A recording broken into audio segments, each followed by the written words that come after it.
Dalam Bapa dan Putra dan Roh Kudus. Amin. Allah Bapa di surga, kami mengucap syukur dan terima kasih bahwa Yesus adalah segala-galanya bagi kami. Penyelamat, penebus, Alfa dan Omega, Raja semesta alam, Raja segala sesuatu. Untuk kami itu semakin menyerahkan seluruh hidup kami. Percaya kepada Dia yang adalah satu-satunya Tuhan bagi kami. Jangan biarkan kami ragu, takut, atau cemas. Dalam Yesus segala menjadi baik. Bantu kami ya Tuhan, untuk memiliki iman sedalam itu. Demi Kristus Tuhan dan pengantara kami. Amin. Bapa, Putra, dan Kudus. Amin. Para saudara, hari ini Yesus menyatakan dan meneguhkan dan memiliki otoritas yang besar. Jangan kamu menyangka bahwa aku akan menghapuskan satu iota pun dalam kitab suci. Tidak. Tapi aku menggenapi, aku menyempurnakan, aku mewujudkan apa yang sesungguhnya menjadi kehendak Allah. Di sini kita lihat bagaimana Yesus menyatakan bahwa perjanjian lama adalah Allah yang menyertai kita manusia. Allah yang mengendaki kedamaian, ketentraman, kebahagiaan. Lewat para nabi, karena Tuhan bicara lewat para nabi.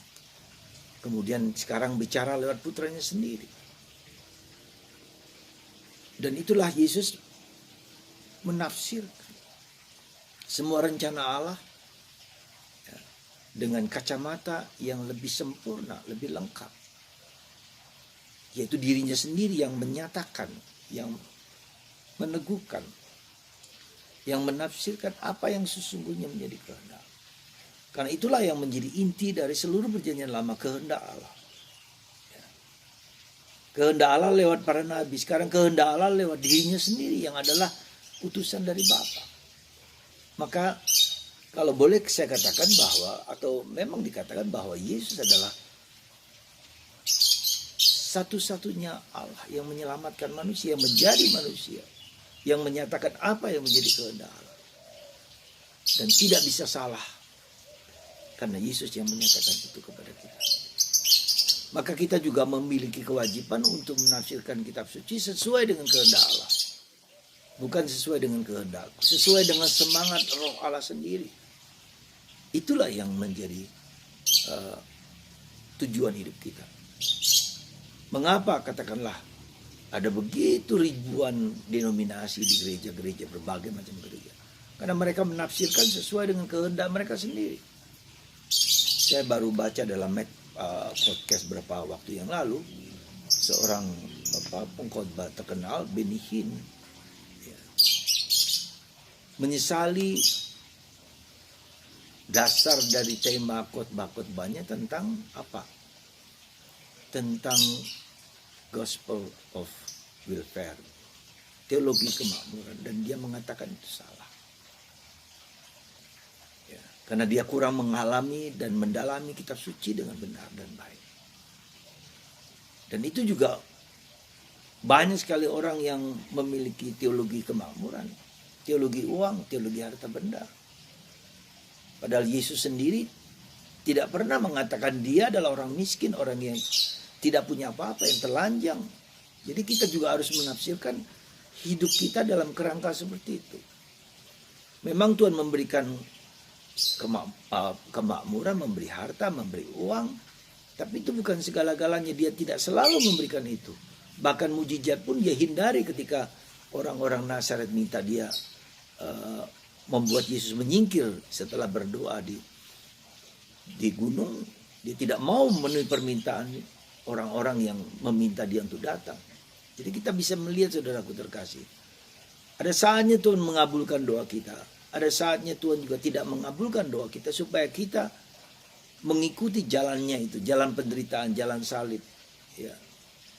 Bukan hanya kemakmuran harta benda yang membuat kita bahagia, meskipun itu kita tahu berasal dari Allah.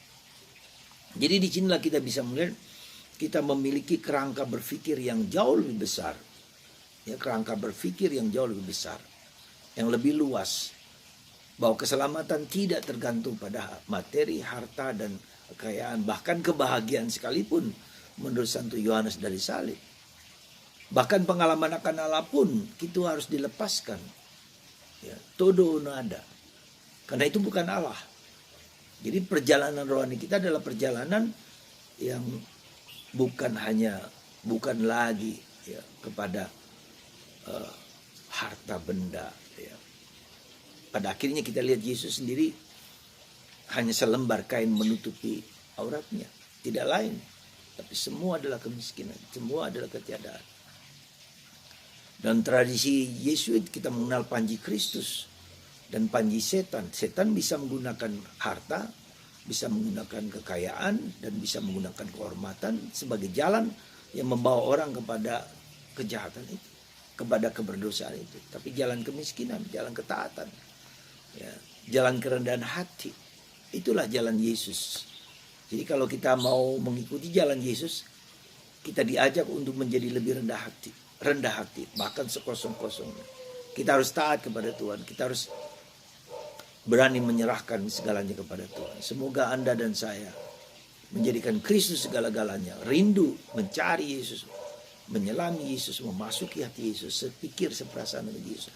Seperti para nabi juga sepikir dan seperasaan dengan Yesus, dengan Allah, maksud dengan Yahweh.